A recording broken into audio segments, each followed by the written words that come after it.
Good evening. The Interpretive Foundation, which I chair, is delighted to co-sponsor this gathering tonight with BYU Studies. Moreover, it's a genuine personal honor to introduce to you my colleague and friend, Royal Skousen. Professor Skousen received a PhD in linguistics from the University of Illinois in 1972. Thereafter, he taught at the University of Texas at Austin until joining the faculty at Brigham Young University in 1979. During the years since then, he's been a visiting professor at the University of California at San Diego and a Fulbright lecturer at the University of Tampere in Finland, as well as a fellow of the Max Planck Institute in the Netherlands. He has published significantly and internationally on linguistic theory and quantum computing, including the volumes Analogical Modeling of Language, 1989, Analogy and Structure, 1992, and Analogical Modeling and Exemplar-Based Approach to Language, 2002. Since 2003, he has served on the editorial board of the Journal of Quantitative Linguistics, the official periodical of the International Quantitative Linguistics Association. In 1988, 30 years ago, in addition to his other scholarly efforts, Royal Skousen began the Book of Mormon Critical Text Project, which provides the occasion for our celebration tonight. The central task of the project is, and has always been, to restore the original English text of the Book of Mormon to the extent possible by scholarly means. However, in the course of the 3 decades of meticulous scholarship that he has dedicated to this effort, Professor Skousen's work has yielded a number of notable results that exceed even that very worthwhile goal. Before I proceed further, though, I need to recognize 2 other people who have contributed enormously to the project. Having met Sirkku Harkonen during his mission in Finland, Royal married her in 1968. Anybody who knows them and this project at all well understands how involved, supportive, and indispensable she has been to it. Also essential to the success and the quality of the project has been Jonathan Saltzman, whose superb abilities as a book designer, which I know at first hand from my involvement with BYU's former Middle Eastern Texts Initiative, have ensured that the project's volumes are not only scholarly landmarks, but aesthetically elegant and marvelously clear. We're here tonight to mark the appearance of 2 massive books bearing the title The Nature of the Original Language. Together, they form parts 3 and 4 of Volume 3 of the Book of Mormon Critical Text Project. Even if you're as yet unacquainted with that project, those numbers should convey some sense of its scope. Altogether, Volume 3 is titled The History of the Text of the Book of Mormon. Parts 1 and 2 of Volume 3 bear the title Grammatical Variation. Volume 1, which appeared in 2001, is titled The Original Manuscript. Volume 2, the printer's manuscript, was published in 2 parts. Volume 4, Analysis of Textual Variants of the Book of Mormon, was published in 6 parts and has now appeared in a 2nd edition. These are big books in every sense of the word big. Moreover, in 2009, Yale University Press published Royal Skousen's edition of the Book of Mormon, The Earliest Text, a volume that, if I had my way, would be in the home of every Latter-day Saint who reads English. It's very possible that no other text, religious or secular, has undergone such complete and thorough analysis as the Book of Mormon has at Professor Skousen's hand. The Critical Text Project has made full use of the most modern techniques, including sophisticated computerized collation. And I can think of no case of academic textual criticism that is so very much the product of a single scholar's consecrated labor. Royal Skousen believes, and we should too, that the Book of Mormon is sufficiently important to deserve such remarkable commitment. As Grant Hardy of the University of North Carolina observed in a 2006 review of the project's publications by that point, 200 years from now, long after people have stopped reading anything on the Book of Mormon now in print, students of the Book of Mormon will still be poring over Skousen's work. What he has accomplished is nothing short of phenomenal. If I were asked to identify the single most noteworthy aspect of this project, I think it might be what I've previously called, and will call again, Royal Skousen's fierce integrity and independence. When Adolph Ochs assumed control of the New York Times in 1896, he famously declared the newspaper's intention to publish the news impartially, without fear or favor. Whether the Times has actually lived up to that lofty vow is dubious, but that Royal Skousen has done so is beyond reasonable dispute. While he has willingly accepted input from trusted fellow scholars, he has made all of the final editorial decisions himself. He does not tolerate carelessness or interference from extra academic agendas. There have been no committee decisions. There's been no dictation from the church, let alone from any other entity or individual. It's all about rigorous, demanding scholarship.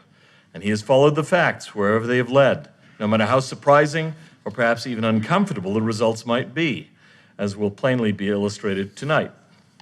What have been the results? 30 years ago, we knew little or nothing about the transmission of the Book of Mormon text. Now we know a great deal about it, almost all of it, if not indeed all of it, as a result of this undertaking. The Critical Text Project has produced the first complete transcriptions of the Book of Mormon manuscripts, both the original manuscript and the printer's manuscript, including newly discovered fragments of the original manuscript. We now recognize more fully than ever before the remarkable consistency of the phraseology of the Book of Mormon. We've gained new information about the Book of Mormon's translation and publication.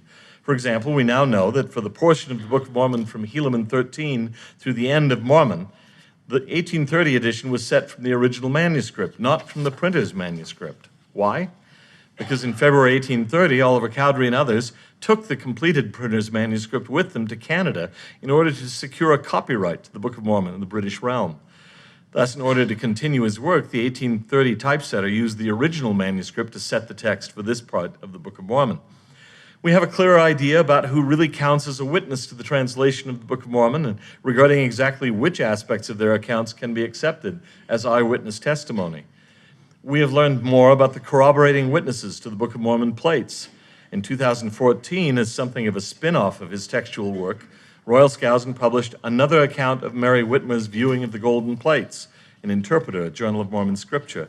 From it, we understand the very human circumstances that led to Mary's experience with the plates. She was planning to order Joseph Smith and Oliver Cowdery from her home, because rather than helping with the household chores, they were taking breaks from their work on the dictation of the Book of Mormon in order to skip rocks on a nearby pond. Any woman here will understand her frustration. Any believer here will understand how that frustration vanished when she was shown the golden plates. The project has discovered 606 new textual readings that have never been published in any standard edition of the Book of Mormon. Included among these are 241 textual changes that, if adopted, would show up in translations of the English Book of Mormon into other languages. That is, they would make differences to the meaning. About 15 name changes have been discovered. The project has revealed Hebrew-like, or anyway non-English expressions in the original text that have subsequently been removed by editors. And it is shown that such grammatical editing, since the original revelation to Joseph Smith, has been human editing, subject to human error, even when the editor was Joseph himself. Tonight, we will hear what astonishing new insights the project has given us into the original language of the Book of Mormon. As I said in a previous introduction to a lecture by Professor Skousen, I believe that in introducing him, and more importantly, by being associated with him as a friend and colleague and supporter, I'm privileged to participate in an important chapter in the history of the Book of Mormon, and even in the unfolding history of the Restoration. I'm happy that you're here. I'm happy to be here myself. And now we'll hear from Royal Skousen.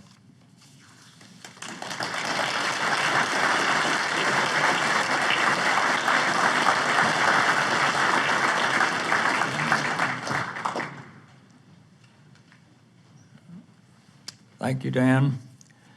Tonight, I'm going to talk about the language of the original text of the Book of Mormon. I have to say right here that by language of the original text, we're talking about the English language text that was revealed to the prophet Joseph Smith, and as it will turn out, not what was on the plates necessarily.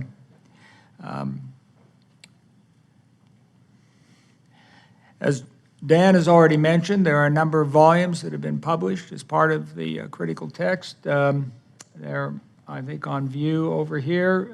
The blue ones are Volume 1, Volume 2. There are 3 of them, the transcripts of the manuscripts. The Joseph Smith Papers is projecting publication of photographs, all the photographs with the original manuscript. There's only 28% that's extant. In 2021. And in 2015, though, the Joseph Smith Papers did publish the printer's manuscript, my transcript, revised according to their system, and the photographs that they had taken of that manuscript before it passed into our hands just a short time ago. We are in the process of doing Volume 3. There are 7 parts. Originally, I was going to have 6 parts, but the 2 parts that we're discussing tonight, I originally only was going to have 1 part, but the material kept coming in, and I had to deal with it. So we have 2 parts. I'll discuss that in a moment. Volume 4 is finished. The first edition was done from 2004 through 2009, 1 book a year, 6 parts, going through the text of the Book of Mormon, providing arguments for how it should read originally. And so that was completed in 2009, and then there was a second edition with some corrections and so forth in 2017, and that's the 2014 is online with the Mormon Interpreter and Book of Mormon Central. You can go on and look yourself without having to purchase the books.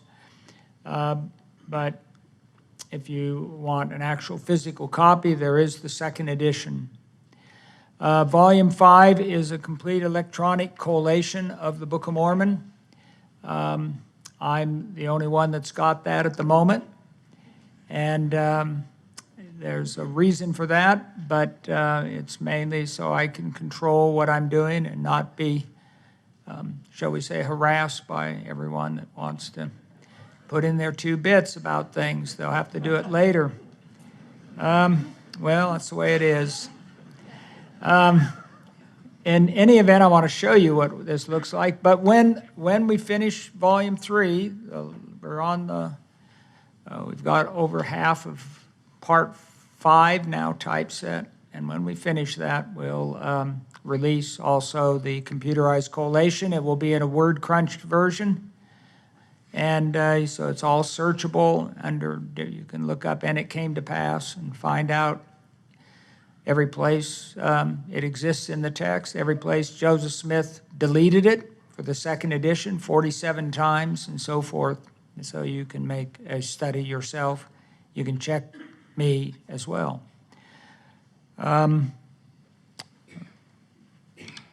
So these are the 7 parts for Volume 3. 1 and 2 were published 2 years ago. Grammatical variation. When I was doing analysis of textual variants, the 6 parts, I promised the reader that if you want to find every case where which was changed to who or whom in the Book of Mormon, that it would be listed, printed, and discussed in this additional volume. And it ends up being 2 volumes, and those were the first 2. And you can those are available. And there's additional aspects to it, which I'll mention. And now we have got 3 and 4, the nature of the original language of the Book of Mormon. That's implied. 5 will be on the King James Bible in the Book of Mormon, particularly the long quotations. They're much more interesting than maybe what you thought when you were reading through them, or skipping them, I think. Spelling in the manuscripts and editions, there'll be a whole section on that. And we learn lots of things about the scribes of the Book of Mormon from their spellings. And so there'll be that complete analysis. 6 will be the transmission of the text, where we'll go through the history of the transmission from Joseph Smith dictating it off. Did he make any mistakes? Did he ever misread things? Did the scribe make mistakes? What error rate? All these kinds of things. All the way to the current edition of the Book of Mormon. So what are the editors that work on various editions? We can tell from the changes they make what their principles were in doing those editions. We don't actually have to go into the church archives to see what they were doing. We can just see it in the editions. And 7th, there will be an important book on Book of Mormon textual criticism. This will deal with a lot of interesting things like conjectural emendations. Do we ever make them in the Book of Mormon? Do we ever make conjectures that can't be found directly in a manuscript and so forth? Well, we shall see. Okay, the next slide shows you a snippet from the computerized collation. And you will see on here, oops, oh, that's not going to work for me. Oh, boy. Well, I'm not going to use that. Okay, but you see throughout this something like 0, 1, and then A through T. 0 and 1 are the two manuscripts. 0 is the original, 1 is the printer's. And A is the 1830. They just go right through the sequencing. Right to T at the end is the 1981. And you can see everything's pretty much there. If you're interested in periods after the verse numbers, you can find it. Is it deleted or is it there? But more interestingly, there are the words. And you can see various things up there, like about the 5th line, he, being changed to the angel. This is in the original manuscript. And the scribe here wrote, I think it's Oliver, wrote originally he, and then he crossed it out and wrote the angel. And then all the additions, they have the angel. 1, the printer's manuscript, and A through T. So going down further, you had spake unto us. Not had spoken. That's standard English, but had spake is the way it reads.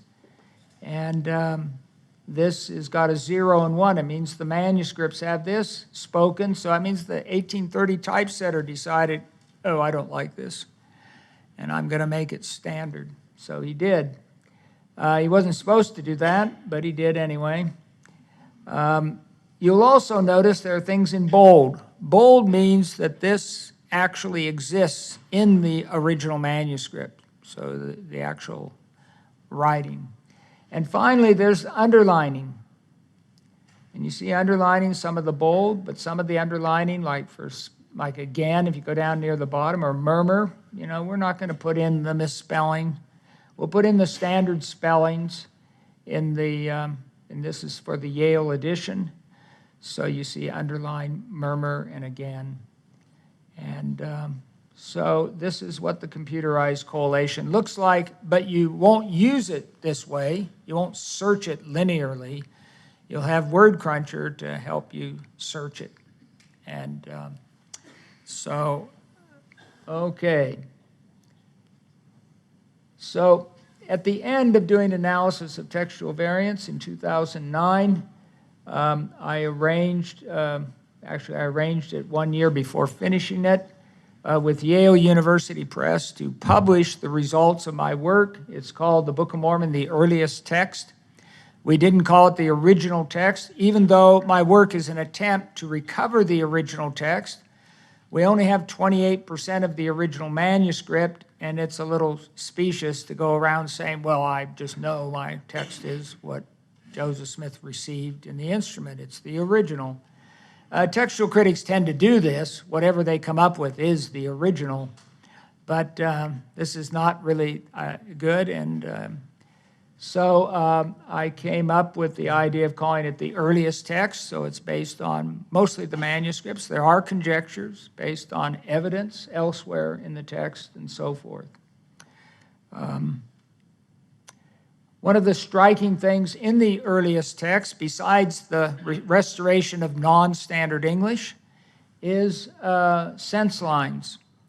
I decided to follow some sense of putting them according to where they would break at phrases and sentences and clauses and so forth, much like how I believe Joseph would have read it off to his scribes as he was dictating the text. It has turned out that many readers enjoy reading it this way instead of two narrow columns where words are broken and phrases are broken, and it's very hard to negotiate the text. But I think it's really quite easy. We didn't intend it to be this way. I intended it to just be some sense of this is what, if you read this out loud at the end of each line, it basically, I think, is something that Joseph Smith would have been dictating to his scribes. So he would have said, an account of Lehi and his wife Sariah and his 4 sons. Well, it's getting a little long. Don't go any further. And then being called, beginning at the eldest, and so forth. So that's what we're attempting. Now, we don't know where Joseph Smith, when he dictated it, where he actually ends. There isn't really any indication from the scribes, the way they took it down, to show this. I've looked for it, but there just doesn't seem to be much. The only thing you ever find is the quill starts to break apart, and they have to sharpen it and so forth. You get that kind of thing, or they run out of ink, you'll get that, but you're not getting any real evidence for where Joseph is breaking in his dictation. But it's in sense lines. You'll also, this is, let's see, the next, so this shows the next page, and you'll see the verses are out in the margin because there are no verse numbers in the original. Even the chapter numbers were original. The word chapter wasn't original. It's all been added.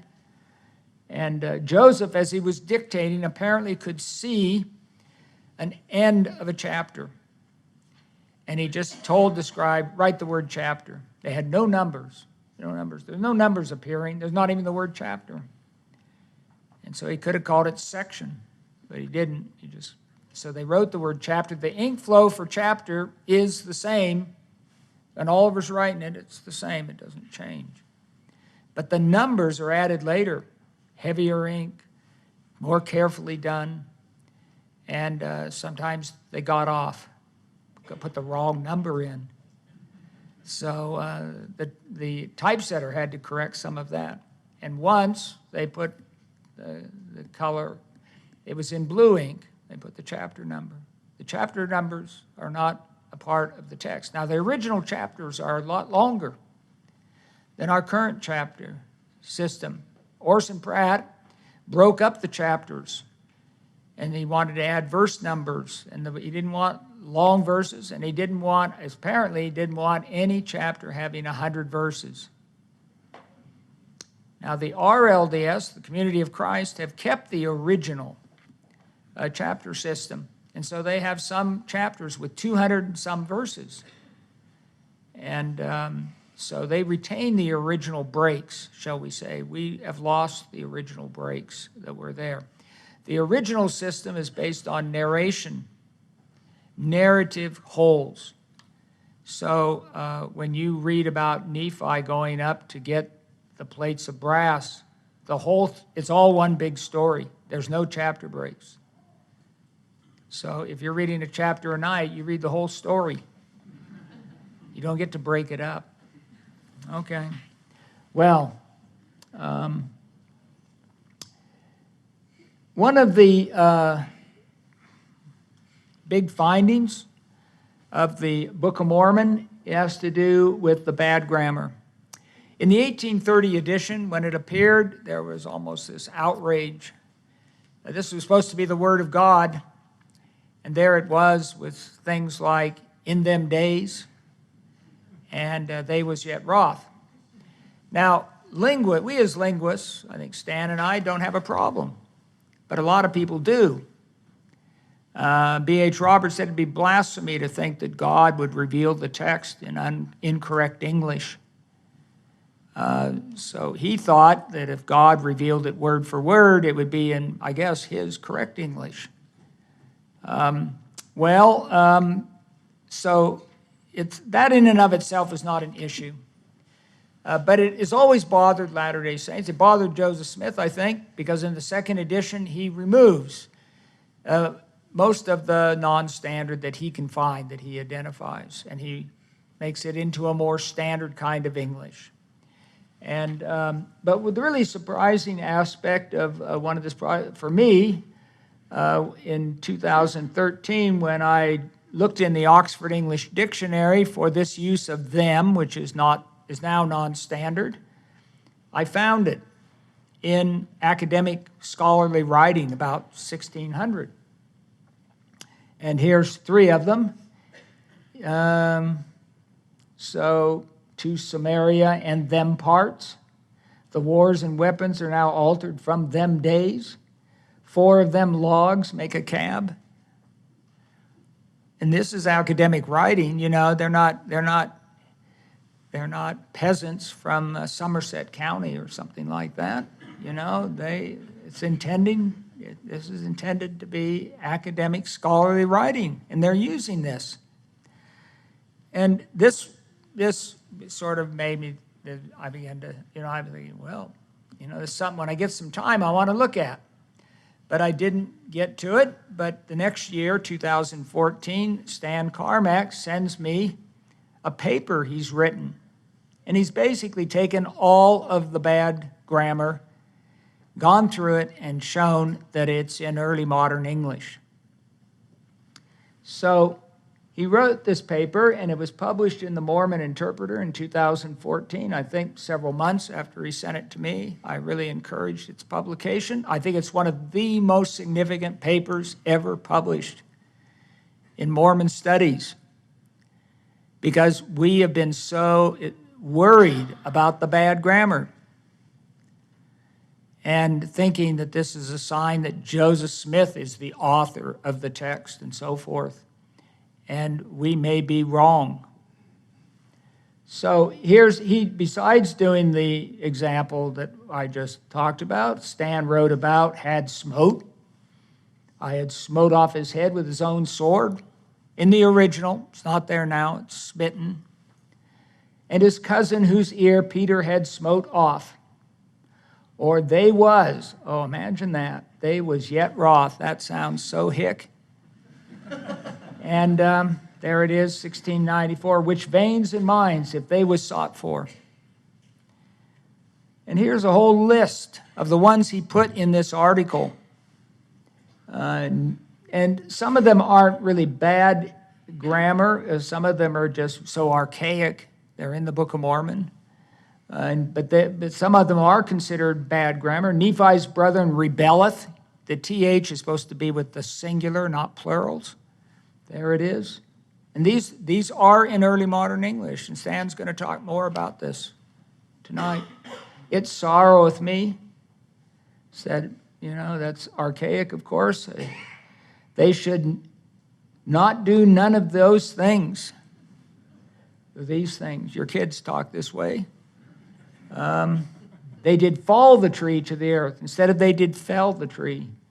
After ye have arriven to the promised land. Not only arriven instead of arrived, but to arrive to instead of at or in. By laboring with our mights, in the plural. It's plural people. It's in the plural. They were exceeding frayed instead of afraid. Even this one is one of the most amazing, and people probably have just thought it's an error, just a mistake by the scribe. Even to that they did forget by what power they had been brought thither. It means even until. This one's really pretty old. I think 1500 Stan can tell us more precisely. There were much contentions by the way of Gentile, that's been edited, in the which alliance, pretty archaic, with all your whole soul, a little redundant, but generally edited out, and I don't think sorroweth.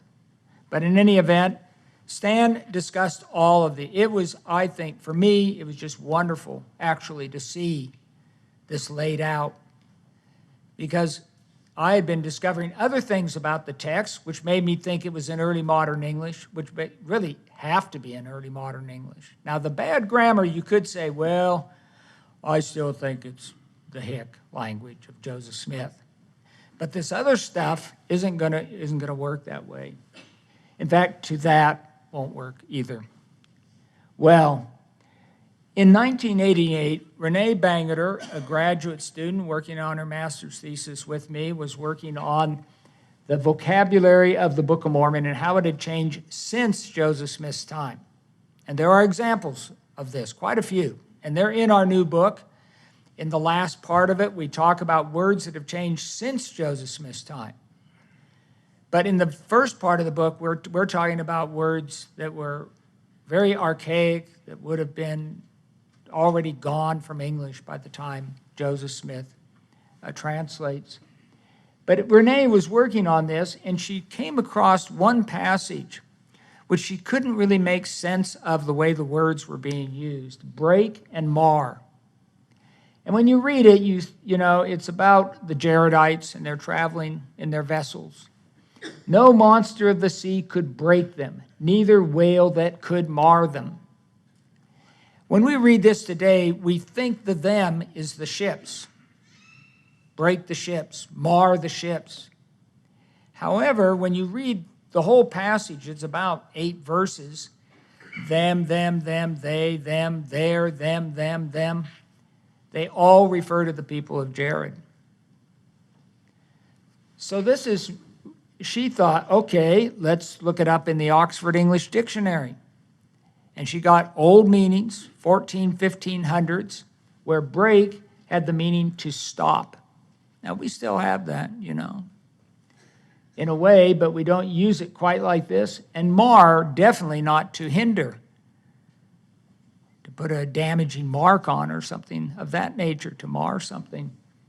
But if you read it this way, no monster of the sea could stop them, neither whale that could hinder them. And the them refers to the people. Well, she proposed this, you know, and since the issue dealt with them, is it people or the ships, you know, I sort of, oh, well, okay, maybe so. Maybe it is archaic. But it wasn't something overwhelming, you know. The next one had to do with the word ceremony in Mosiah 19:24. After they had ended the ceremony, they returned to the land of Nephi. Now, you can write to me all you want. I'm not going to even answer you until you go read what I've written on this subject. So I don't think ceremony works, although you can say any discussion between any two people has ceremonial aspects. Okay, we'll accept that. But this is out of the blue. So I suggested to her, why don't you look for any word in English that begins sort of similarly that could be, this could be a mistake for. She went through a dictionary that organizes words by pronunciation and so forth, and she came up with only one, and she presents it to me and says, well, there's this word sermon, and it's got this meaning before 1600, which really works here, and it's conversation, discussion. It's the old Latin meaning for it. You know, and if I'm a preacher up here and I keep talking a lot, it becomes my sermon, you know, but that's a derived meaning. The original meaning was speech, conversation, talk. So she proposed, after they had ended the discussion, the conversation, they returned to the land of Nephi. It suddenly becomes really rather prosaic in its interpretation. I rejected it, but I put it on the shelf. I thought, well, but this isn't in Joseph Smith's time. It's, 300 some years before. And, but I did think of, well, how could this have happened? And I thought of, well, if it had been sermon and Joseph Smith read it off, the scribe could have spelled it as Cermon.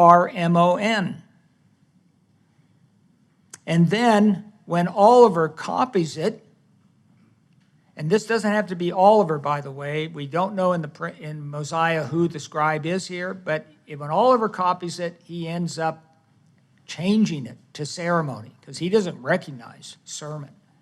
Well, I proposed that. We don't have the original, so it's conjectural. Okay. But the last OE, so I just put it on the shelf. You get these kind of things. But Renee came up with 3 of these in her study. And this was sort of the first sign that something might be going on that has to do with the vocabulary. I wasn't rushing out to do this. You know, some people have me just falling over myself to accept this hypothesis, and we have to look at a lot of other things. Well, we'll see a lot of it when we finally start opening our eyes and looking for it. Okay, well, the one that actually triggered me into going out and starting to look was Christian Gellinek, who had joined the church, used to visit me before he joined the church. We had lots of discussions in my office, but he had joined the church, and he met me outside the BYU library, just by happenstance, and he says, Royal, I think that where the Book of Mormon says pleasing bar, I think it's pleading bar. And he knew of this term. It's a legal term. In the 15 and 1600s, a person on trial would stand in front of a bar, maybe to protect him from the judge, the judge from rushing the judge, who knows? But if it was a bar you could hold on to too, and you'd have constables. We have pictures, paintings and so forth of this kind of thing. And he didn't give that evidence. He just says he knew of this from his legal training, that there was such a thing, and maybe pleasing bar wasn't right. And he proposed that it be pleading bar. And what's interesting is that one of these is a negative context, where the speaker is saying, you sinners, when you meet me before the pleasing bar of God. The other one's a neutral one. Neither one of them says, oh, you righteous people, when you meet me before the pleasing bar, we're going to have a great time.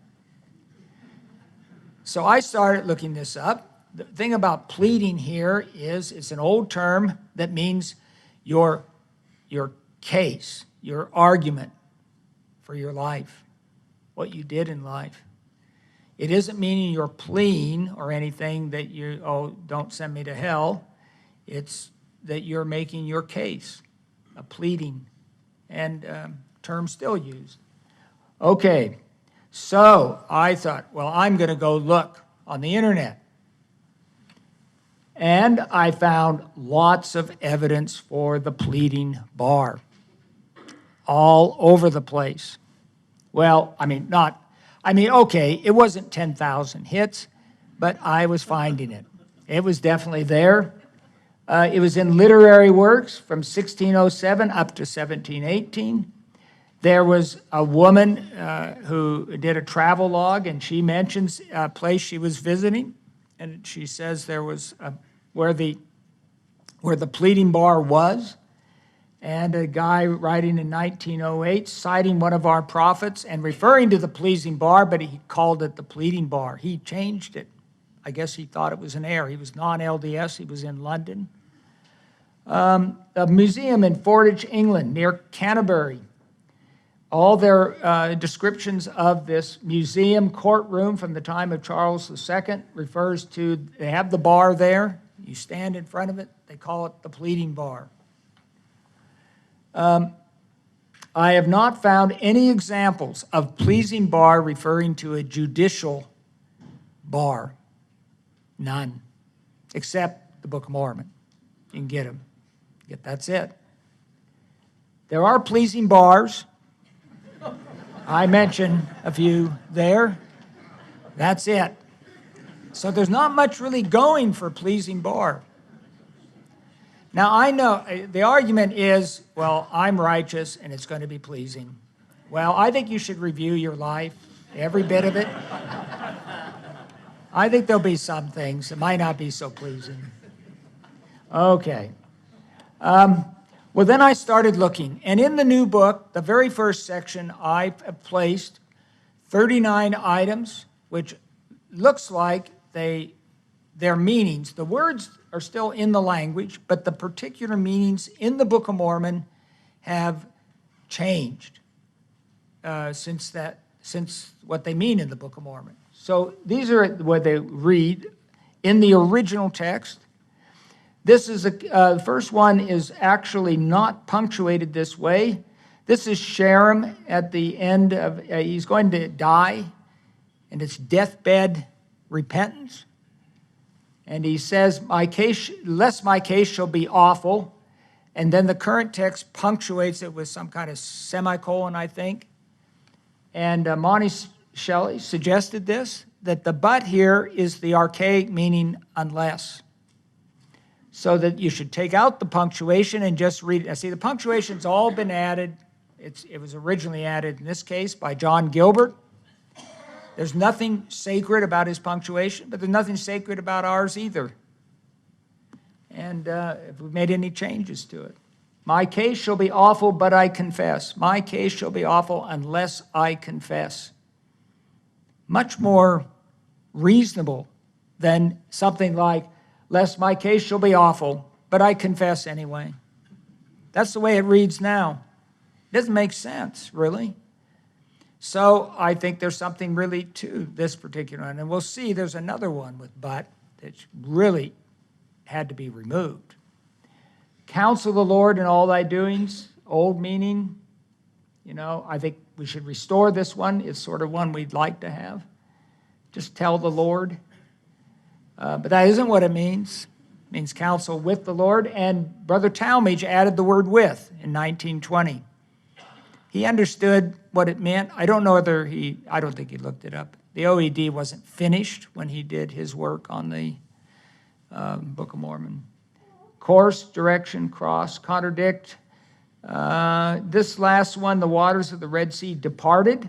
The 1830 typesetter looked at departed in the printer's manuscript and just changed it to parted. I guess he just thought it was an error. But prior to 1600 or so, depart had the meaning to part. They departed my raiment is the way the Geneva New Testament read in 1557. They departed my raiment. Didn't even make sense to us.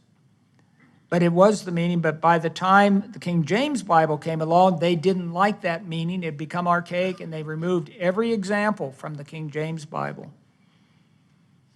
Now, you could say, oh, we just know the scribe made an error here. This is some primitive error or something, because I'm determined to keep my hypothesis. Well, we got too many of these for you. Devour. This one's very interesting. You expect devour to mean, just ravishing, eating. But there's one in the Book of Mormon that just doesn't work. All that they had not devoured of all their grain. They're under siege. They weren't just ravishing the grain down. They have to use it sparingly anyway. So it really means consumed here, but you have to go back to the 1400s, 1500s to get this meaning of just consume.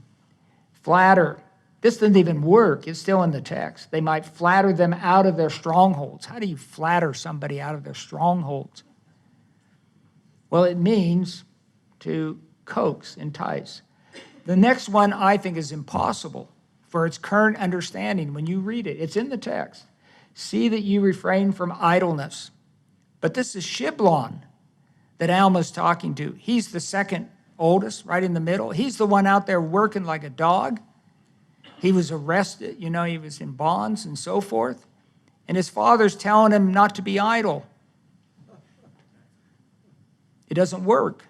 But if you go back into the OED, idleness had the meaning of meaningless words or actions. And if you read what he's saying there in that larger, what he's saying to his son, he says, you're giving speeches and we're getting worked up with your words and so forth. That's what he's cautioning him about. He's not cautioning him about being a hard-working missionary.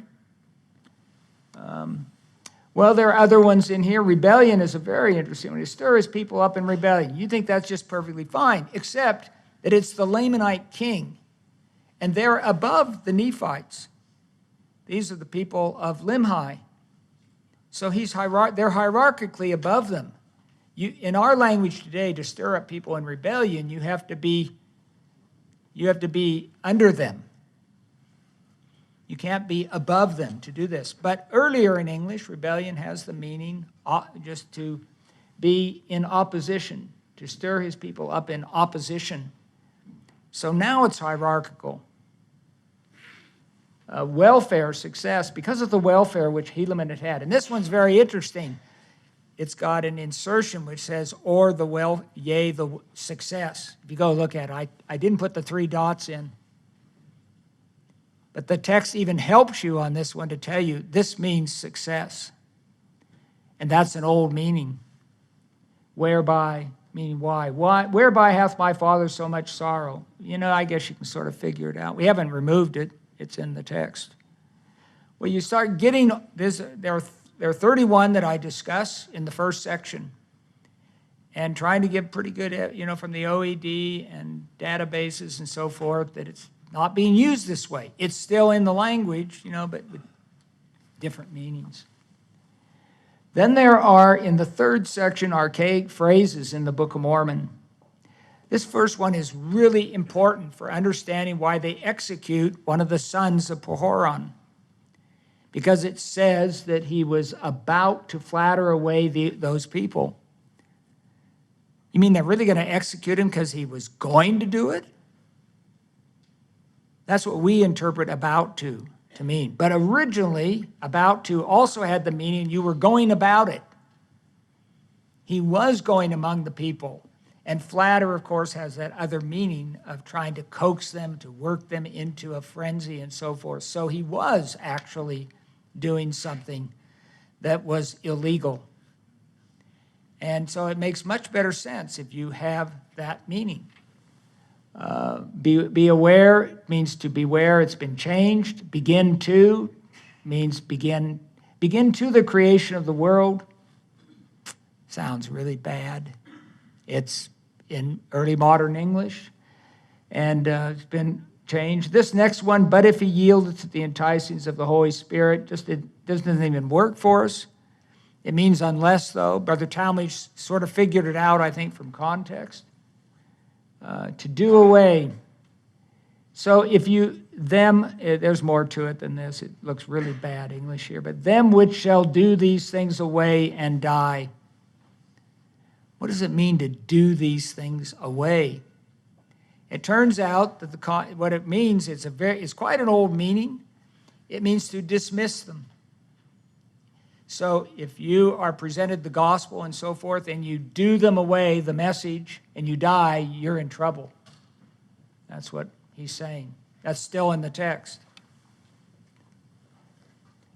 In the favor of, by the time 1800 of, that the is gone. It just flattened out. In the fourth day, on the seventh month. Boy, they got the prepositions wrong. Well, not in early modern English. You see it pretty often, actually. To search knowledge, we need a for, but not in early modern English. Stronghold. The Book of Mormon doesn't have a compound. It always means a hold that is strong. It's an adjective. And you can see that with these uses like the strongest hold in all the land. Those are in the original text, and you can't get rid of those very well. But all the other stronghold we made into one word. We fused it. But originally, it is just an adjective. A hold. A hold is where you hold up. You got strength to protect yourself. To that. There's our to that. Even to that they did forget by what power they had. These are really archaic. And that one has been edited. Even that they did forget. Joseph, in his second edition, I believe, just removed the to.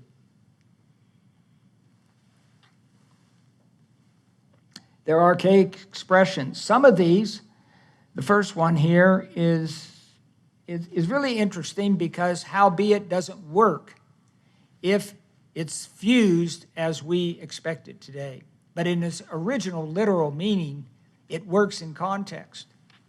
So the Lord saying to the brother of Jared, I prepare you against these things, for howbeit ye cannot cross this great deep, save I prepare you against the waves and the wind.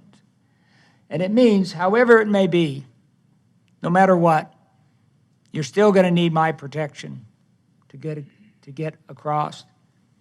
And this, if I recall, has been deleted.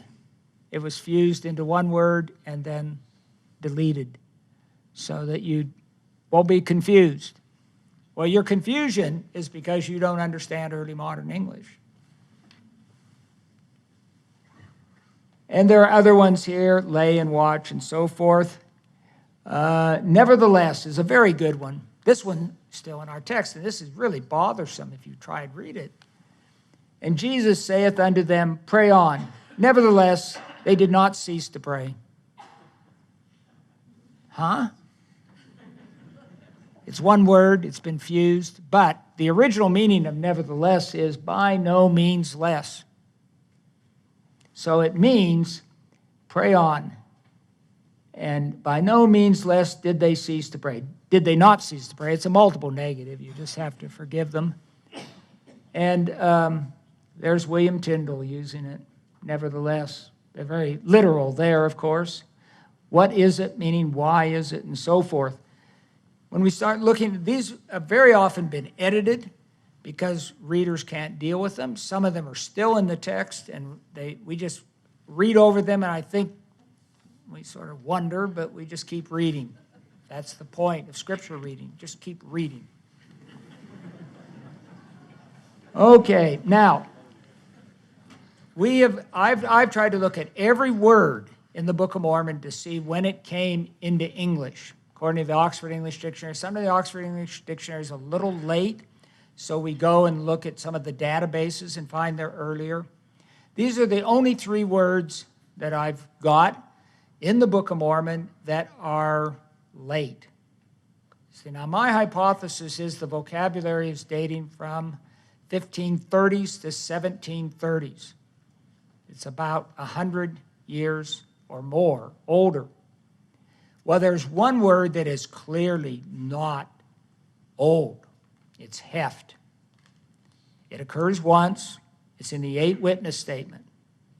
And in one of my sections in this book, I go through the 8 witness statement and argue that it was probably written by Joseph Smith or a contemporary.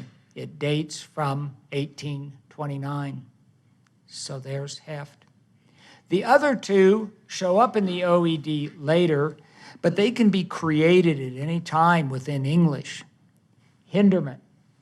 Instead of hindrance, hinderment. But it can come from government. Government. You can take meant and add to a verb. Very common creation within the language.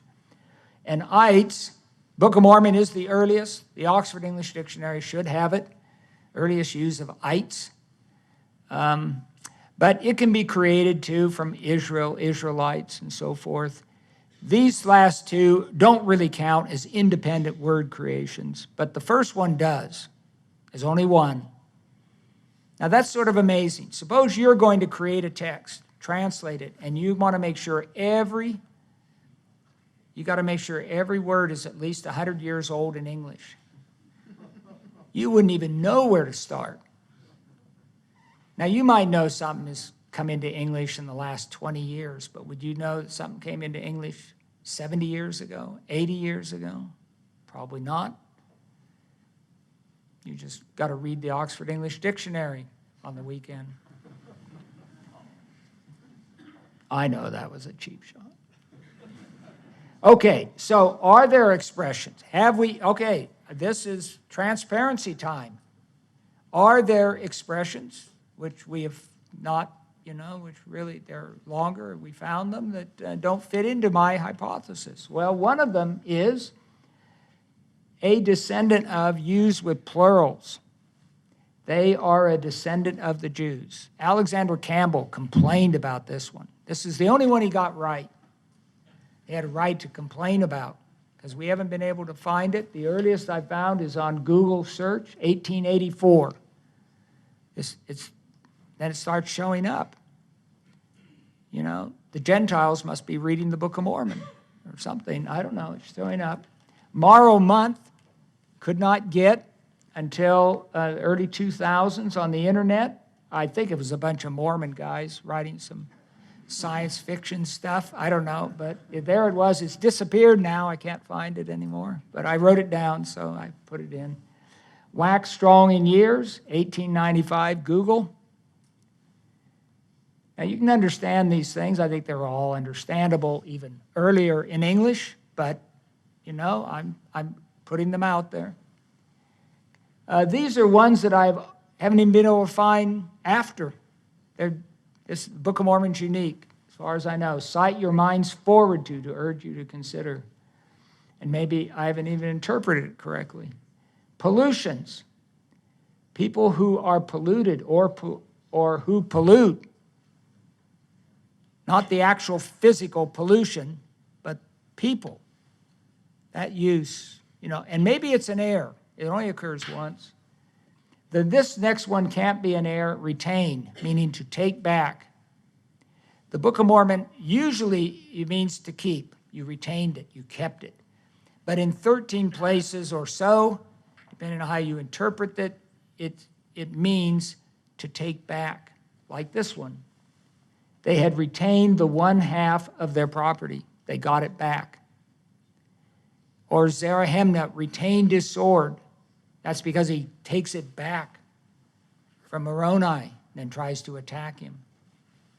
So there are at least 13 of these. What's interesting about this one, it's never occurred in English at any time, and it doesn't even occur in Latin. See, the Latin is retenio, and you think, oh yeah, that means take back. But if you look I've looked in short and go through all the citations, it doesn't mean, they don't have any citations that mean this. So I don't know what it means, but it's there. It's definitely there. Well, we also have lots of archaic phrases that youth don't recognize, but they're in the Bible. Some of them you recognize, we list those too, but there's a lot of them really rare. And I give a few here. To cast arrows. This has played a big role in some people's interpretation. So they're casting arrows, so it must mean they're sort of like these arrows are dart-like things, and they have a word for it in, Central American language and so forth for these kind of dart-like things. But it may not be necessary. If you just go to early modern English, even in the Bible, as a madman who casteth firebrands, arrows, and death. And you look it up in the OED, and cast means to shoot. And they specifically talk about casting arrows, meaning shooting arrows. So, and may not be a problem at all. For the multitude, for as many as could come for the multitude did kiss his feet. And it means, given the size of the multitude, not everybody got to kiss his feet. And we have it in the Bible. It's used with the word press, which is the meaning multitude, crowd. Require, to request. Thy fathers have also required of me this thing. The Lord saying this to Enos.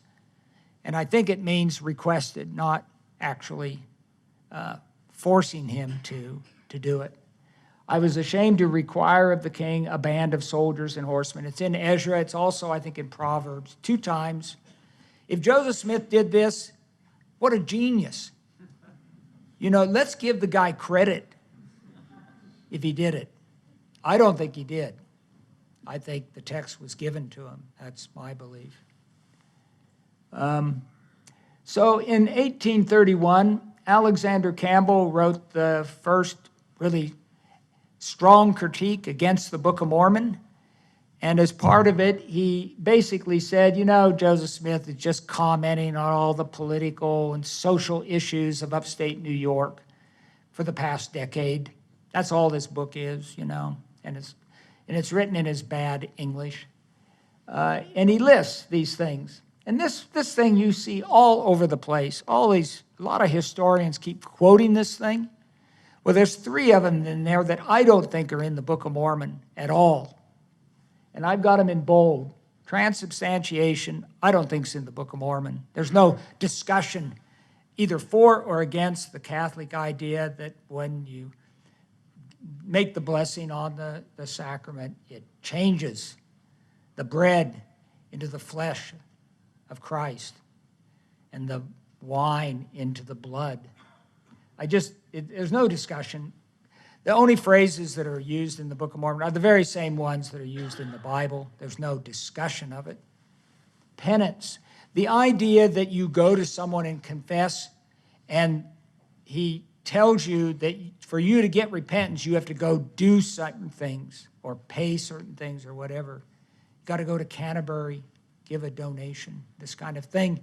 There's nothing like that in the Book of Mormon. No penance at all. Freemasonry, I'm sorry, it ain't there. People have been trying so hard to say it's there because there's secret combinations. Well, I'll come to secret combinations, but there just isn't anything there, in my opinion, about Freemasonry, but they try. See, in 1828, Freemasonry became an issue in the presidential election, and they referred to it as a secret combination. Aha, that's where Joseph Smith got it, from his milieu. Well, I've been looking, I sat down and I decided, okay, I'm going to look at the Book of Mormon and try and not think, okay, it's upstate New York, it's the issues of 1800s, I'm going to look at it. What are some of the big things that are in the Book of Mormon, and try to not be biased. And I keep finding things that are coming from the Protestant Reformation, big issues then. Not in Joseph Smith's time. The very first one, we just ignored, burning people at the stake for heresy. When was the last time anybody was burned at the stake in the United States? Or even in the colonial times, they hung them and so forth. But 1530s, 1550s in England, that's what they get a Benedict for. And it's for a heresy, too. The king says, because you said God would take upon him flesh and come down upon the earth. And also you're bad-mouthing me, the king. He threw that in, but his first line of attack was heresy. On the day of judgment, each person will stand at the bar of God and make their case. The bar of God is, the judicial bar doesn't exist anymore in Joseph Smith's time. So it's sort of passé. Secret combinations are common in the 16 and 1700s in attempting to overthrow the government and the church. The very big one was the attempt by Guy Fawkes and other Catholics to blow up Parliament in, I think, 1605. Well, Guy Fawkes days. We celebrate this, or the Brits do. In any event, so when we look up secret combinations in EBO, this is early English books online, we get all these citations from the 16 and 17, up to the 1700s of secret combinations. None applied to Masonry ever, except one in 1790 applies to Masons. And it's about an illegal union trying to control the price of labor for bricklaying. That's it. But there's all these ones about trying to secretly join together to overthrow the government. That's what the Book of Mormon's about, on the secret combinations. An awareness of there are 4 pairs of words that William Tyndale and Thomas More debated in the late 1520s. And here they are. And the Book of Mormon treats these as if you know what these issues are. For instance, whenever you see charity in a passage, there's going to be something in there telling you, oh, by the way, charity means love, the pure love of Christ, and so forth. It does this constantly because it knows you don't know really what charity means. You think it's out there giving alms to people and so forth. That's what Tyndale complained about. But the King James Bible has both, and so the Book of Mormon has both, but the Book of Mormon is attuned to the issue. By the time of Joseph Smith, this is no longer an issue, but it's in the Book of Mormon.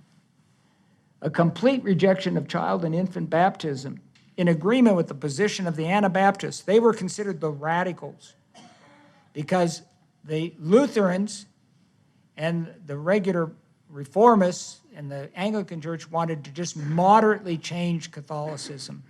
But the Anabaptists went radical. And one of the things that was the first thing they did, that's why they're called Anabaptists, baptized again, which that isn't what they believed. They believed they were never baptized. And they had to be baptized as adults, as agreeing adults. And they paid for it. The first 2 martyrs were rebaptized in the river in Zurich by Zwingli himself, under his direction. And when you read Mormon's account of the people that believe in child baptizing, he's pretty worked up He says you're going to hell if you believe this. Now, that isn't a big issue in Joseph Smith's time, but if you were back, if you were an Anabaptist and thinking about what Zwingli and others were doing, yeah, they were going to hell. They not only believed in this, but they acted on it. So I don't know, did Mormon have a vision? They did have this vision, sort of what the future was. Maybe they saw some of this. I don't know. But you see this sort of sense in the book. A strong preference for piety and living and worship, the Puritan lifestyle throughout the Book of Mormon. The sacrament is a symbolic memorial and includes spiritual renewal. You read the prayers. It's straight out of, no, I'm not going to answer questions. You have to wait. It's a symbolic memorial. That is, it says we remember Christ, and then it says if we obey his commandments, we will have his spirit to be with us. That is the Reformed Protestant viewpoint of Zwingli and Bollinger, his successor. No private confession to church leaders, nor any necessary works of penance. When people repent, they come up right in front of everybody and repent. They tell you. No secret going to any church leader. It's interesting. The Trinitarianism described by Abinadi and Mosiah matches the Trinitarianism in the Gospel of John. Go read it. It's about God taking upon himself the flesh of man, coming down upon earth, dying. The church is independent of the state. This, I think, is the most important decision Mosiah makes, not setting up elected kings. They call them judges, but they act like kings. And remember, Alma comes to him. He's got some people that are really acting bad in the church. And he comes to Mosiah because he is the head of the state. This is the way they did things in early modern English period. And he wants the state to discipline these people. And Mosiah says, no, you're going to do it. It's the church, and you're a head of the church. I'm not the head of the church. And so then Alma goes and prays to the Lord, what shall I do? And does the Lord say, well, kill him? No. He says, you can excommunicate him. And this actually was a big issue for Calvin and some of the others. Do we have a right to do this? Should the state be involved when we're doing these executions? It's a very interesting issue that is resolved at the end of Mosiah. Much more significant separation of church and state. Now, I know you could say, well, that's the Constitution of the United States. There we are. But it's much earlier in the Reformation discussions. And here's a few expressions that people, some of my students have come up with. What about these? Are these really in early modern English? I got somebody sending me 24 of these today. Skousen, you're not taking these things into account. Well, 80% of them are in my book. So if you're wondering, go read my book. They're in there. Drinking in with, this one was drinking in with their very nourished milk, means nurse's milk. King James the 6th of Scotland becomes King James the 1st of England. He used it. We have it in the Book of Mormon. Let your hearts be full, drawn out in prayer unto him continually. This is one people have thrown at me. Well, there it is in early modern English, to see how my heart will be drawn out towards him in prayer. Infinite atonement. This was one that was in the list by good old Alexander Campbell. It must needs be an infinite atonement, but it's from the 1600s. Grant Hardy, my good friend, in about 4 years ago, sent me a list of 29 expressions. And they're not the individual words, it's the expressions they're working on. And he sent me these, and he said, I've looked in Google, and I can't find them before 1780. And I've looked in literature online and so forth. And he's not looking in the right place. He has to look on Ebo, get back, and you have to check spellings. You can't just put in your standard spellings. You may get 0.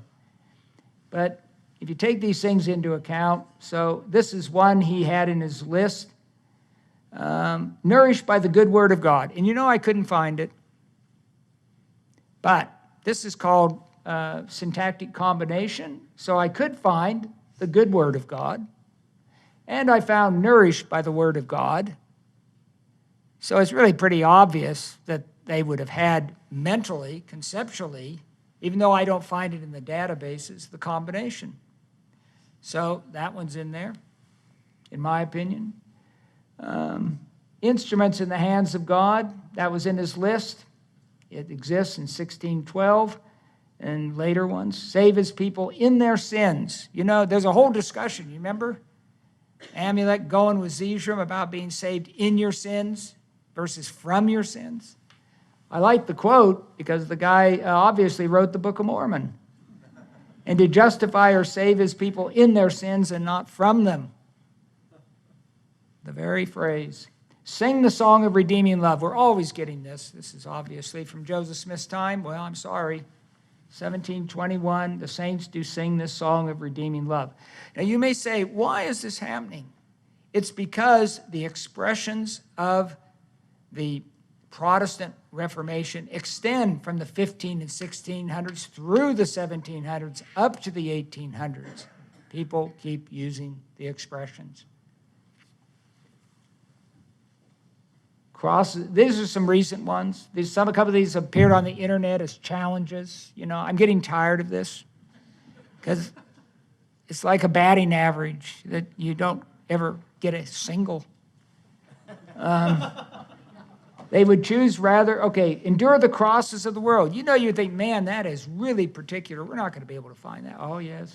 1612, choose rather to endure the crosses of the world. The peaceable follower of Christ. I'll say this one. My wife said, honey, why don't you go look this one up? This one really is a particular one. Is it there? Now, I like those kind of requests. I don't like these ones. I've looked and, you can't find it. But here we find it. The peaceable, meek, obedient follower of Christ. There was a plan of redemption laid. This is one that's been plan of redemption. Well, it's there, 1697. These are a little bit late, plan, because plan enters English in about the mid-600s.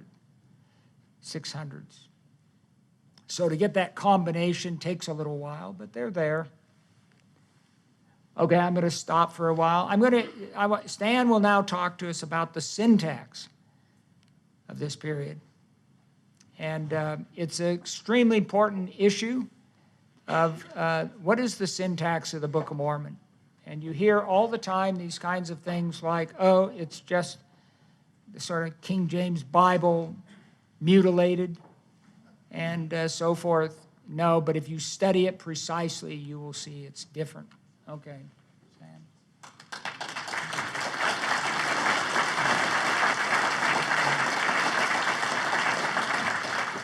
I'm not done.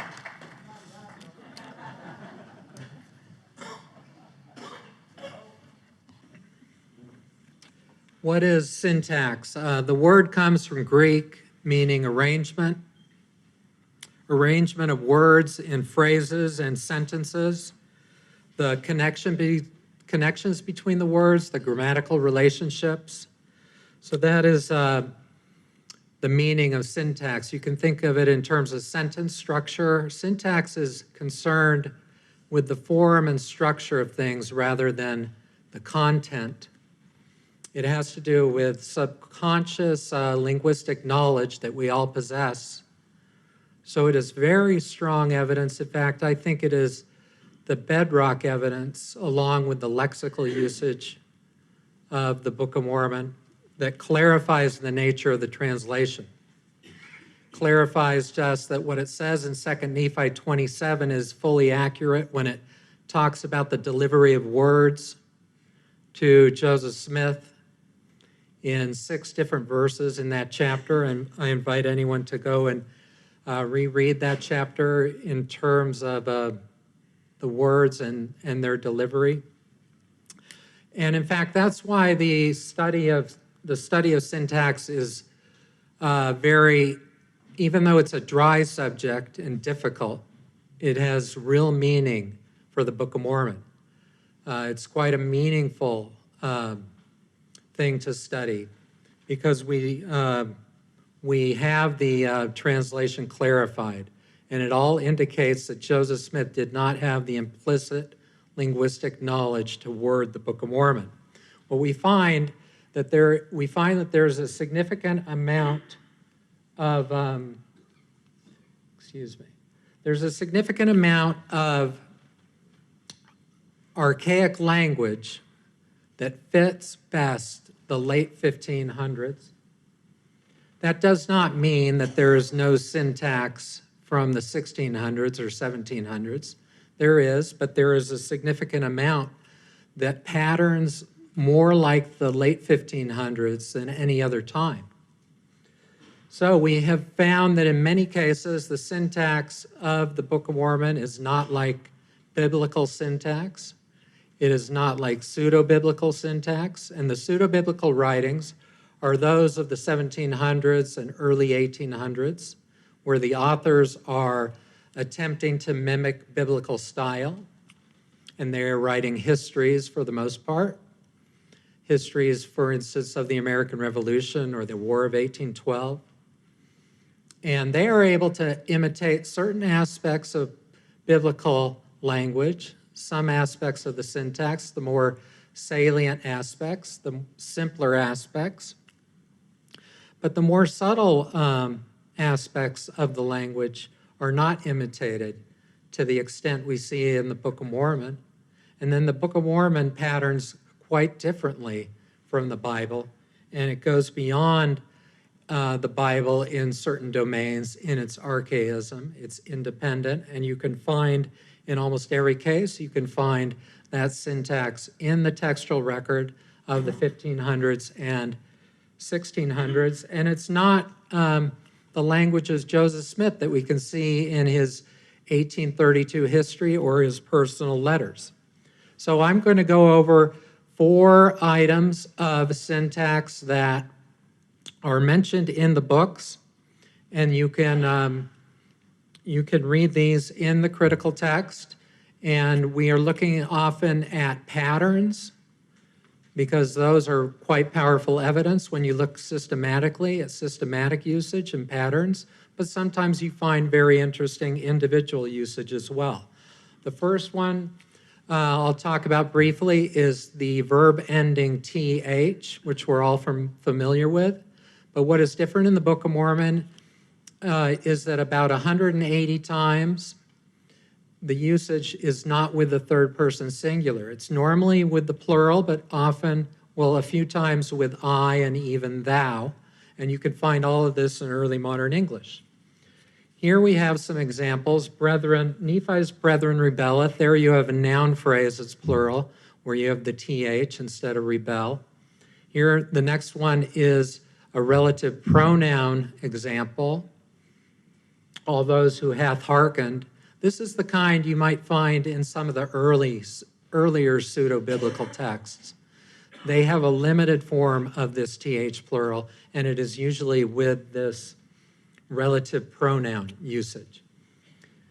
We have escaped from the Nephites, and they sleepeth. This is the kind you will not find in either the Bible or the pseudo-biblical text. It's with pronouns. Now, it's not common in the Book of Mormon, but there are a few of these with they, and even with we, and with ye, as in ye hath or ye doth. The last one here is an example of the early modern English pronoun constraint. You can read linguistics articles where they mention this. What you have is the customary verb form, have, directly after the pronoun, but in the conjoined predicate, you get the th form. And the Book of Mormon has 5 of these just with the verb have, and it has 1 or 2 others with other verbs. And that's what I mean by it gives us a complete view of earlier th usage that is non-standard or unexpected. And most of this we find in the 1500s. That was the highest rate of use. And but you can find it earlier and you can find it later in the 1600s, and it was dying out in the early 1700s and becoming quite rare after that. The past tense usage is another item of that's very interesting, that was most prominent in English in the late 1500s. The Book of Mormon has about 1/4 of the past tense expressed with did right next to the infinitive. That's the kind that was dying out by the end of the 1600s when it is immediately adjacent to the infinitive. The Book of Mormon, if you don't count it came to pass, it's 24%. If you count it, it's 20%. Also, the Book of Mormon is just not an indiscriminate use of this paraphrastic past tense did. It shows sensitivity to early modern English patterns. For instance, in the case of the verb say, it was relatively disfavored to use did say in early modern English, and in the Book of Mormon, it is used 1% of the time, nowhere near 24%. If you look at the fourth example there, you'll see an example of variation with didst. You'll see thou didst forsake the ministry and did go over into the land of the Siron. You'll see that variation in early modern English occasionally in the 1500s and 1600s. And then the last example is paraphrastic did, where we have a rare form of negation where the not follows the infinitive. Normally you would have did not care, as we're used to today. But you can find, for example, in Fox's Book of Martyrs, you can find did eat not. So again, we have a full form of the paraphrastic did from early modern English in the Book of Mormon. Another thing that is quite dry but interesting for a linguist to look at, that tells us a lot, tells us that the wording of verb complementation was extremely unlikely for Joseph Smith because it's very heavily finite in the Book of Mormon, but not in the Bible or in the pseudo-biblical text or in modern texts or in Joseph's own language. So here, this example from Helaman 9:19, we have the simple finite, which you'll find in the text. The complex finite would be with Nephi expressed first. They caused Nephi that he should be taken. The infinitival is the one you'll find most often in the Bible, but less often in the Book of Mormon, the minority case in the Book of Mormon, but the majority case. They caused Nephi to be taken. The complex finite is very interesting, and it's an impressive, unlikely part of the Book of Mormon. You have, in this case, the Book of Mormon really is a philological achievement in its use of complex finite complementation. In particular, with the verb cause, that first example there, there were about 7 different variants that could have been used in this verse had Joseph Smith received ideas or thoughts. And this would have been the 7th of those 7 in terms of likelihood for him to have used. He can cause the earth that it shall pass away. The Book of Mormon has 12 of these kind of syntactic structures, which may be a record-setting amount in the textual record. I've only found one with 4 so far. Suffer, the Book of Mormon has 15 of these complex examples. In the Bible, there are 2, and the pseudo-biblical texts were able to mimic those 2, but go no further. The Book of Mormon uses different syntactic forms that go beyond the Bible with the verb suffer. In terms of command, if you take just the active voice examples, there are 74 complex finite examples in the Book of Mormon, and the Bible only has 13. If you count the Apocrypha, you get up to 17. To find a book that has that many, I had to reach back, or nearly that many, to 1483, where I found a translation by Caxton out of Latin that had 65, nearly as many as the Book of Mormon, but not quite, with its 74. This is perhaps the last independent example from 1701 of the complex finite causative in English. There are dependent examples that go as late as 1725 from earlier editions of books. But this one is a perfect syntactic match, an unlikely match. We have the doubling of the pronoun it, and we have the modal auxiliary shall, basically a subjunctive marker used there. And we can see how well the match is. And in our current Book of Mormon, the first it has been deleted. The last bit of syntax I will discuss tonight is this, the personal which usage. So that is the relative pronoun usage with personal antecedents. The Book of Mormon is dominant in which 55% of the time by my latest count. And we do not expect that from Joseph Smith's language. We can tell from his letters and his personal history that he favored who, and after that he favored that, and which would have been uncommon, and as today perhaps used mainly after prepositions. So there is quite a bit of usage, as I said, in the Book of Mormon.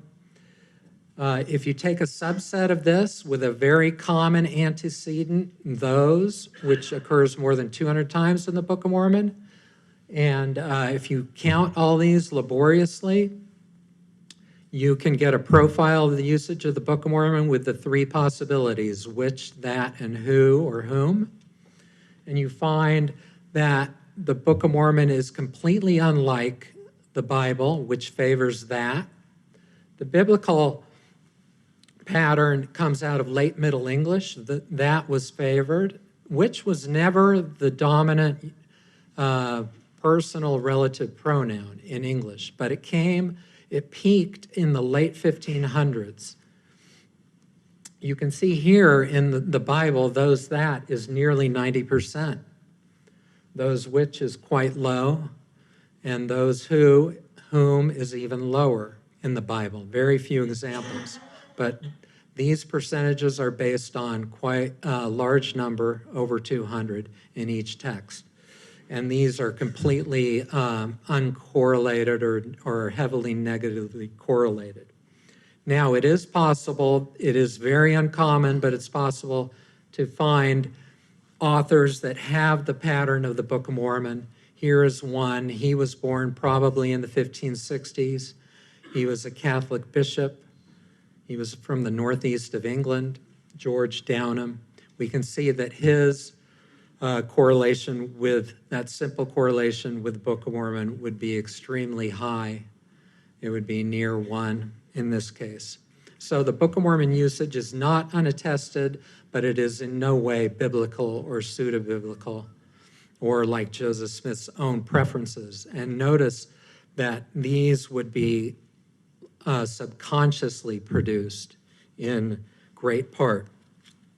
So in my studies of the Book of Mormon, it's been impressed upon me that it is indeed a philological achievement in its syntax, time and time again. There are many other things I could mention, but I leave it here. These are in the books, and I'll turn the time back over to Royal.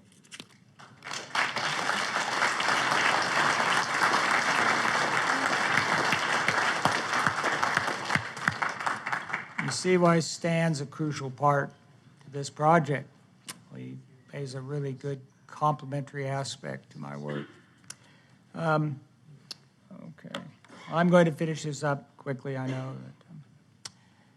Okay, one of the last things I want to mention is what I call blending. Other people have used other words from critical theory, Kristeva's intertextuality, which I don't like as a word, but I like to refer to the blending in the text of King James phraseology. And the use of this in the Book of Mormon is extremely interesting. And it shows quite clearly that the book is not a direct kind of translation of what might have been on the plates. I think everyone's basically seeing that now. if you notice this particular example, this is Mosiah 18 and 21.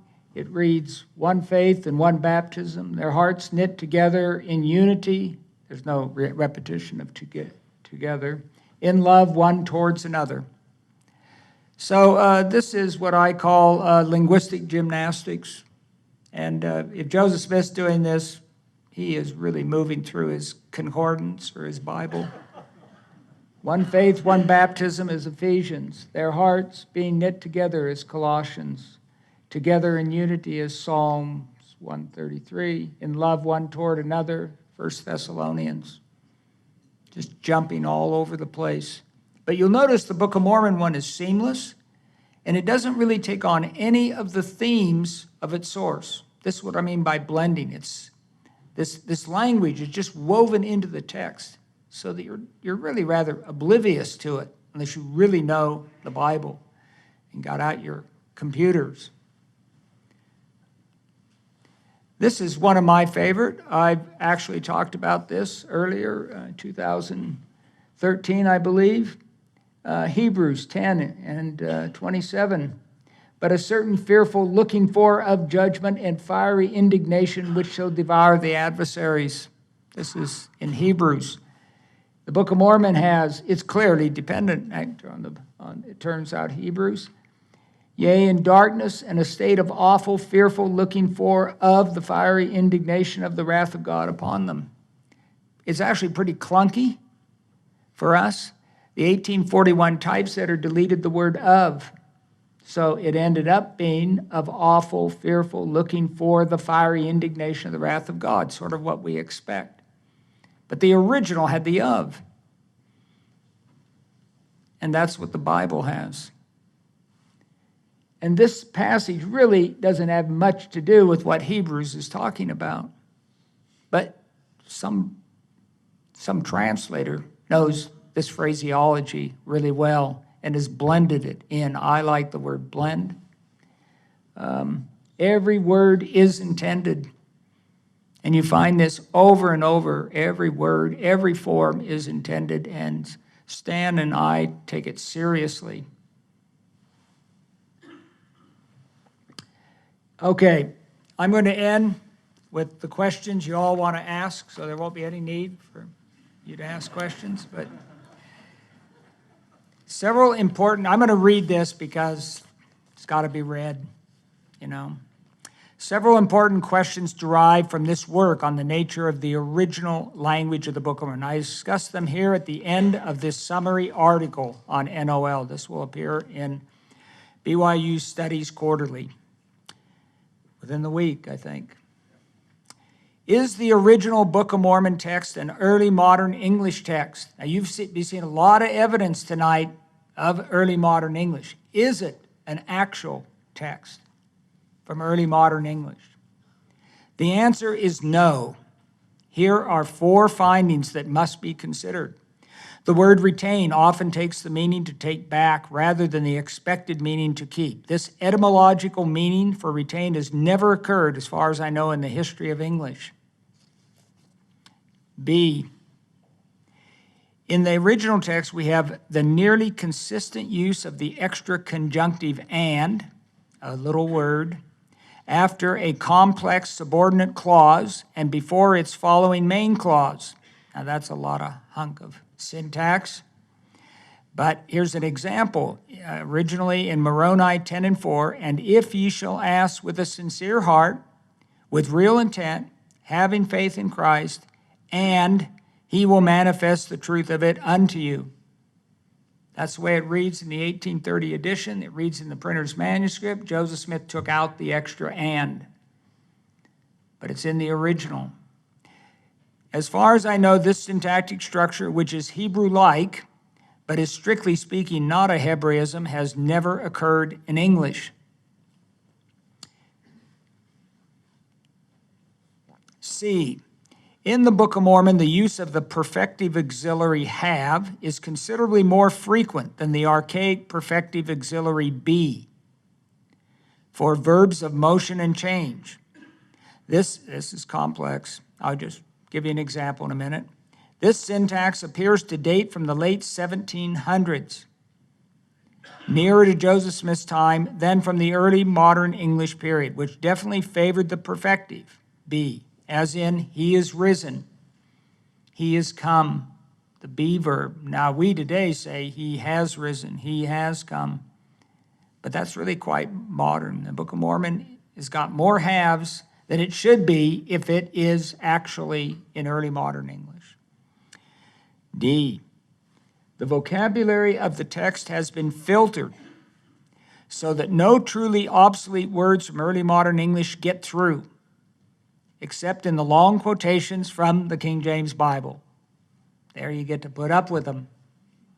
With its archaic examples like besom, which Oliver thought was bosom, the bosom of destruction. I think it's great. It means the broom of destruction. Be swept with the broom of destruction. We'd translate it decently today. Carbuncle, tabret, and crisping pin. Nonetheless, the words that occur in the Book of Mormon proper, not the citations from the Bible, are recognizable as current words in English. But they often take on archaic meanings that neither Joseph Smith nor his scribes understood. Thus, we end up with a very complex and interesting mixture of specific language usage, but definitely not an ignorant mishmash of language imitative of the biblical style. 2, what happens to the early modern English hypothesis if we find clear evidence of words, phrases, and expressions dating from the second half of the 1700s? Well, I've actually got 14 sitting there. I gave some of them in the article in BYU Studies. I list all 14 of them. You don't even have to go buy the books. You can read them. This could well happen. The short lists in Section 10, non-archaic language, and 11, unique language, I gave a few examples from each, could expand instead of diminish. Now, thus far, they've been diminishing. There used to be more in them, but as we work with the databases, we find some of them in earlier forms. And we may end up having to say that the language of the text dates from the 1530s up to the late 1700s, or even up to the 1820s, although this latter case seems highly unlikely. But even if the upper bound, that's a mathematical term, upper bound on the dating of the text approaches Joseph Smith's time, we still have to deal with the lower bound, the clear cases of archaic language usage dating from the 1500s and 1600s. Particular examples in the original text like but if, unless, in Mosiah 3 and 19, do away, to dismiss, in Moroni 10:26, and idleness, we went over these. Meaningless words or actions in Alma 38:12 are not going to disappear. Although some scholars will either continue to ignore these examples or simply declare they must be instances of relic upstate New York English, despite the lack of evidence. They never go looking. 3, is the Book of Mormon English translation a literal translation of what was on the plates? These are big questions. It appears once more that the answer is no. The blending in of specific King James phraseology from the New Testament as well as the Old Testament, and it's everywhere, tells us otherwise. The Book of Mormon is a creative translation that involves considerable intervention by the translator, or shall we say translators, since some of us might be in a speculative mood. There is also evidence that the Book of Mormon is a cultural translation. Consider, for instance, the interesting case of the anachronistic use in the Book of Mormon of the noun bar, which consistently refers to the bar of judgment that we will stand in front of and hold on to on the day of judgment. The judgment bar is not a biblical or ancient term, but instead dates from medieval times. The Bible refers to standing before the judgment seat of a judge or the throne of the king, as does the Book of Mormon when it refers to secular judgment. The Book of Mormon goes further and refers to the bar of God and to the future day of judgment. However, the question arises concerning how this would have been expressed on the plates. I suppose the authors of the words on the plates could have been told by inspiration to write a word equivalent to bar, the word that would be used in the future to refer to God's final judgment. Note that bar is never used anachronistically within the Book of Mormon text itself to refer to a secular judgment, but is consistently used to refer to the final day of judgment. So rather than the equivalent for the word bar occurring on the plates, it is possible that the translator or translators decided to use the word bar, and even the more specific pleading bar, which clearly dates from the 1600s, to refer to the final judgment, a scene then that would have been fully understood by early modern English readers, but not by modern readers, nor by ancient readers. All of this cultural translation linking the text to early modern English argues that Joseph Smith was not the author of the English translation. 4, did the Lord himself do the translation, or did he have others do it? Don't even ask this question. The answer is we have no idea. And it's basically a waste of time trying to figure out how the translation was produced. Early on in my work on the text, I speculated about there being a translation committee. You can find it. I'm not telling you where. This was a mistake. Soon thereafter, there were claims on the internet that I thought William Tyndale had been on the committee. I may have referred to the actual translator of the Book of Mormon as, quote, I'm quoting myself, the Lord himself or his translation committee, unquote. But I have never speculated on who could have been on a translation committee. Nor have Carmack and I ever found any writer from the second half of the 1500s, say, whose language style sounds like the Book of Mormon's. Now, Stan showed you a lot of evidence of particulars that we're finding and so forth, but you just don't find any writer that sounds like the Book of Mormon. I know that others have claimed that the translator was some Nephite prophet, such as Moroni. Many have written to me about this, who learned English imperfectly and did the translation, and that's why we get the Hebrew-like constructions in the text and perhaps even the bad grammar. Well, there is no end to this, nor is there any benefit in this kind of speculation. I find this whole exercise unfruitful and do not recommend it. I'm afraid we're just going to have to wait for the answer from the Lord. More importantly, we need to continue to study the nature of the original language, English language, of the Book of Mormon. 5, why didn't the Lord reveal the text to Joseph Smith in his English, or in our current English, or in B.H. Roberts or James E. Talmage's correct English? Why would the Lord give us a text that we don't fully understand? That's what I've been saying, haven't I? So that we have to study it all out. Well, that's a leading statement. It's worth pointing out that the same holds for reading the King James Bible. Oh, where am I here? That's blank, notice, by the way. One, pretty much blank. Okay. It's worth pointing out the same holds for reading the King James Bible. We need help in understanding passages which can be indecipherable, first one up there, misleading, second one up there, or scandalous to modern American readers, third one up there. I am not going to read this out loud. As in these examples where I also provide a modern literal translation from the English Standard Version, which pays respect to the King James text and to the Greek and Hebrew originals. So, what? You have no idea what this means. And someone hath touched me, for I perceive that virtue is gone out of me. Jesus lost virtue when the woman touched his garment.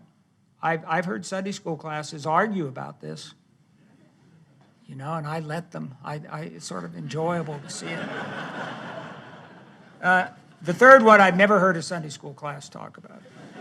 So, in fact, even reading the scriptures in their original Greek, the New Testament, or in their original Hebrew or occasional Aramaic, the Old Testament will not solve this problem. We don't precisely know what all the words mean, even in the original languages. All of Scripture reading is difficult and requires study. So, 6, is there a need for a modernized text of the Book of Mormon? Now this part, you can just delete if you want.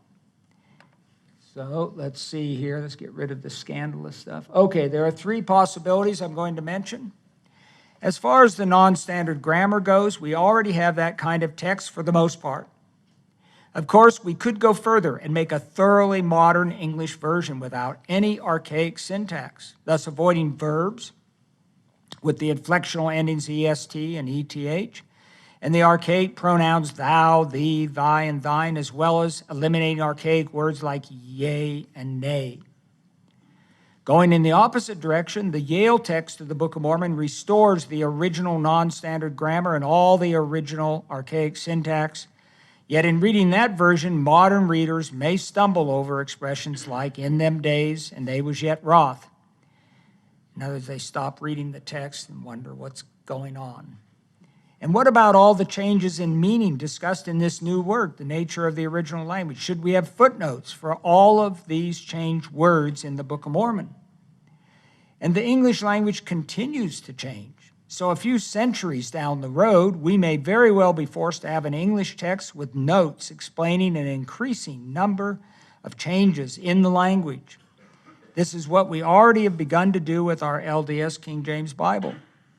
Or we will need a conservative modern translation of the Book of Mormon, but one that pays respect to the textual tradition. For scholarly work, of course, I think of this, you don't want to start out Nephi, first Nephi, call me Nephi. That is not paying respect to it is paying respect to Moby Dick, but for scholarly work, of course, there is no substitute for the earliest text along with its conjectural emendations. In that case, not only do we accept the non-standard language of the original text, we embrace it. And we take the text seriously as words revealed to the prophet Joseph Smith from the Lord. Ultimately, then, we may need 3 kinds of text. An annotated and grammatically correct Book of Mormon for more literate and educated readers, one that basically retains the King James style of language. 2, a modernized text for English readers of all economic, cultural, and linguistic backgrounds, one that basically eliminates all the early modern English language. That's going to be tough to do that one. And 3, a scholarly edition that restores all the original readings, including the non-standard grammar, as well as conjectural emendations that have sufficient support and remedy actual deficiencies in the text. Of course, some of us will simply skip the first 2 alternatives. Fortunately, the third alternative already exists in the Yale edition of the Book of Mormon. Ultimately, Dan said you should all have it in your home. Ultimately, we may want a scholarly text that provides the original text along with annotations. See, mine doesn't have the annotations. Explaining the archaic usage, whether lexical, semantic, or grammatical, as well as notes specifying significant changes in the history of the text. A true, full-fledged reader's edition. In conclusion, we end up with these general results with respect to the archaic nature of the Book of Mormon. 1, the words, phrases, and expressions mainly date from the 1530s through the 1730s. The syntax best matches that of the second half of the 1500s. And 3, there is an astounding blending in of King James phraseology from both the Old Testament and the New throughout the Book of Mormon. The nature of the original language is much more than an encyclopedia of Book of Mormon usage. It is a whole new way of looking at the Book of Mormon text. And the main point is that the original language of the text is complex, and it is going to take work if you want to consider the text seriously. The day of casual claims about the language of the Book of Mormon is over, especially those general statements that the language is a crude imitation of the King James style intermixed with Joseph Smith's dialectal usage. Thank you very much.